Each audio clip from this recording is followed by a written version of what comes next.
கையில கிளவுஸ் எல்லாம் போட்டுக்கிட்டு வந்து அந்த தலகாணி ஒண்ணு எடுத்துட்டு வந்தாரு பாத்தீங்களா? அந்த தலகாணி தெரியாம அப்படி இந்த பெட்ல மறைச்சு வச்சுக்கிறாரு சுபாஷ். கிளவுஸ் எல்லாம் கழட்டிட்டு பாத்தீங்கன்னா அப்படி சொல்லிட்டு இருக்காரு, இந்த தலகாணி மட்டும் அமுத்தி அவளை கொன்னுட்டோன்னு வச்சுக்கோ, அவ்வளவுதான், அண்ணன் ஜெயிலுக்கு போயிருவாரு. இவர் இல்லவோ தம்பி. அடுத்து இருக்கிறது ராம் தான் இருக்கா. அவனையும் நார்த் இந்தியாவுக்கு டிரான்ஸ்பர் பண்ணி விட்டோம்னா கூடவே நம்ம சீதாவும் கிளம்பிடுவா. அப்புறம் என்ன, நம்ம தான் இந்த மகாலட்சுமி குரூப் ஆஃப் கம்பெனிக்கு ராஜா அப்படின்னு சொல்லிட்டு பாத்தீங்கன்னா இதுல பாட்டை போட்டுட்டு டான்ஸ் வேற அதே ரூம்ல ஆடிட்டு இருக்காரு. டான்ஸ் ஆடிட்டு இருக்கும் போதே கரெக்டா வந்துடுறாங்க நம்ம செல்விக்கு காஃபி கொண்டு வந்திருக்காங்க. அதை பார்த்தோன்னா ஆஹா செல்வி பார்த்துட்டாலே, ஐயா அம்மா காஃபி கொண்டு வர சொன்னாங்க அப்படின்னு சொல்லிட்டு காஃபி வச்சுட்டு போறாங்க.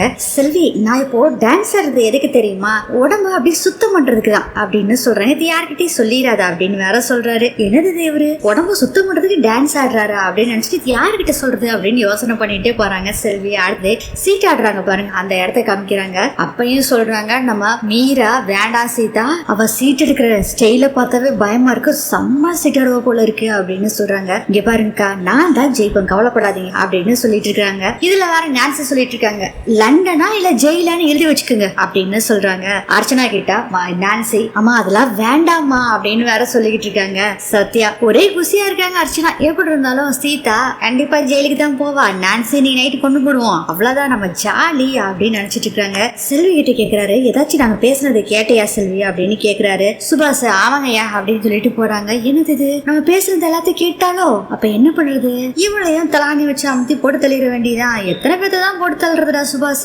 அப்படின்னு நினைச்சிட்டு இருக்காரு சுபாஷ். அதுக்கப்புறம் பாத்தீங்கன்னா சீட்டு விளையாண்டுட்டு இருக்காங்க. சீதா தோத்துக்கிட்டே இருக்காங்க. எல்லாரும் பயப்பட ஆரம்பிச்சிடுறாங்க. மீரா சொல்றாங்க, போது இதோட நிறுத்துக்கோ, அப்புறம் குழந்தை ஜெயில தான் போய் பிறக்கும் அப்படின்னு சொல்றாங்க. அக்கா இருக்கா அப்படின்னு சொல்லிட்டு விளையாண்டுட்டே இருக்காங்க. அப்பதான் திடீர்னு ஒரு ஞாபகம் வருது. அவங்க அப்பா வந்து சீட்டு விளையாடுறத பத்தி டீட்டெயிலா சொல்றாரு. 2 வகை இருக்கு அப்படின்னு சொல்லிட்டு, ஒரு வகை நம்ம தோக்குற மாதிரி இருந்தா அவங்களுக்கு என்ன சீட்டு வேணுமோ அது மாதிரி போட்டு அவங்க தோக்கடிக்கணும் அப்படிங்கிற மாதிரி ஒரு டெக்னிக்கை சொல்லியிருப்பாரு. அந்த டெக்னிக்கை யூஸ் பண்ணி நம்ம சீதா விளையாட ஆரம்பிச்சிடுறாங்க. இந்த கட்டத்துல பாத்தீங்கன்னா கொஞ்சம் கொஞ்சமா தோக்க ஆரம்பிக்கிறாங்க. மகா தோக்க ஆரம்பிக்கிறோம்னு தெரிஞ்சோடனே அக்கா என்ன பண்றாங்கன்னா, எனக்கு தூக்கம் வர்ற மாதிரி இருக்கு, நாளைக்கு கண்டினியூ பண்ணிக்கலாம் அப்படிங்கிறாங்க. ஆக்சுவலா வந்து என்னாச்சுன்னா சீதாவும் சரி மகாவும் சரி 2 பேரும் சமமா இருக்காங்க. இந்த விளையாட்டுல யாரு ஜெயிக்கிறாங்களோ அவங்க தான் ஜெயிச்ச மாதிரி வரும். அதனால வந்து நைஸா எஸ்கேப் ஆயிடணும் முடிவு பண்ணி, இல்ல எனக்கு கொஞ்சம் தூக்கம் வருது, நான் கிளம்புறேன், நாளைக்கு விளையாடலாம் அப்படின்னு சொல்லிட்டு எஸ்கேப் ஆயிடுறாங்க நான்சி. அதுக்கப்புறம் என்ன பண்றாங்கன்னா அர்ச்சனா சுபாஷ் 2 பேரும் அவங்க ரூம்ல எப்படி வந்து தானே வச்சு அமுத்துறதுன்னு சொல்லி ட்ரையல் பார்த்துட்டு இருக்காங்க. எப்படியோ சக்சஸ் ஆயிடுச்சு. சரி நம்ம நான்சியோட ரூமுக்கு போகலாம் அப்படின்னு சொல்லிட்டு நான்சியோட ரூமுக்கு வர்றாங்க. ரூம் திறந்துருக்குதாக அவளே திறந்து வச்சிருக்கா பாரு அப்படின்னு சொல்லி நமக்கு ஹெல்ப் பண்றதுக்கு திறந்து வச்சிருக்கா அப்படின்ட்டு இவங்களும் உள்ள போறாங்க. லைட் எல்லாம் ஆஃப் ஆயிருக்கு. அங்க யாரோ படுத்திருக்காங்க. தலகாணி வச்சு பயங்கரமா அமுத்துறாரு சுபாஷ். அப்படி பாக்குறாங்க, எந்த ஒரு அசைவுமே இல்ல. அப்பா கொன்னுட்டோம் அப்படின்னு நினைக்கும் போது லைட் எரியுது. லைட் எவன்டா ஆன் பண்ணுது அப்படின்னு தெரியும் பார்த்தா ஆப்போசிட்ல நான்சி உட்காந்துருக்காங்க. அவ்வளவுதான், நான் உங்களை டிஸ்டர்ப் பண்ணிட்டேன், நான் போய் படுக்கட்டுமா அப்படின்னு சொல்லிட்டு வேகமா போறாரு சுபாஷ். அப்படியே உட்காருங்க 2 பேரும் அப்படின்னு சொல்றாங்க நான்சி.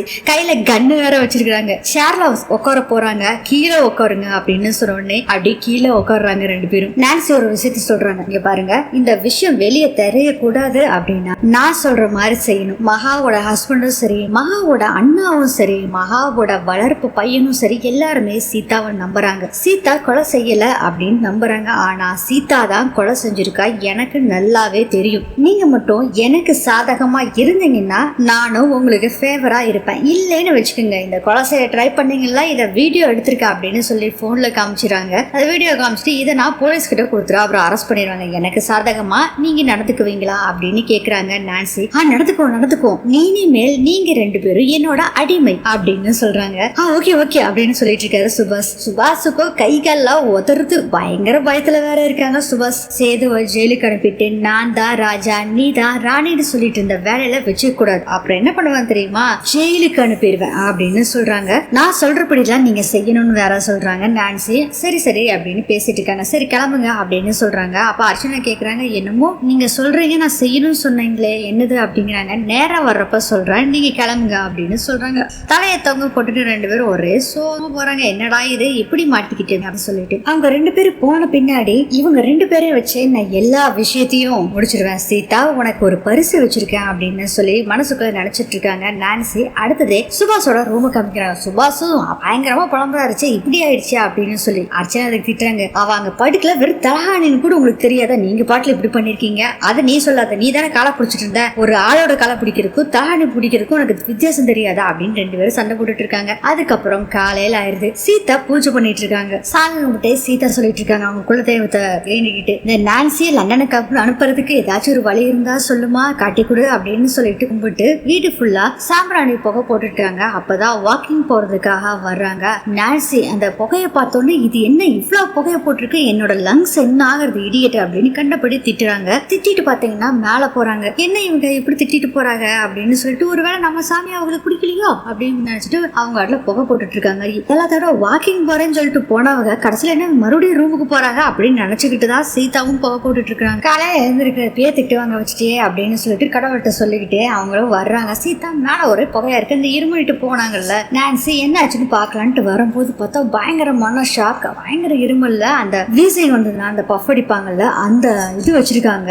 அதை எடுத்து யூஸ் பண்ணிட்டு இருக்காங்க. நான்சி அதை பார்த்தோன்னே அவங்களும் இப்படித்தானே பண்ணுவாங்க அப்படின்னு டவுட் வர ஆரம்பிச்சிரு. அதாவது மகாவும் இதே மாதிரி தான் பண்ணுவாங்க, நான்சியும் இதே மாதிரி பண்றாங்களே அப்படின்னு சீதாக்கு டவுட் வந்தது. இதோட இந்த எபிசோட் இது.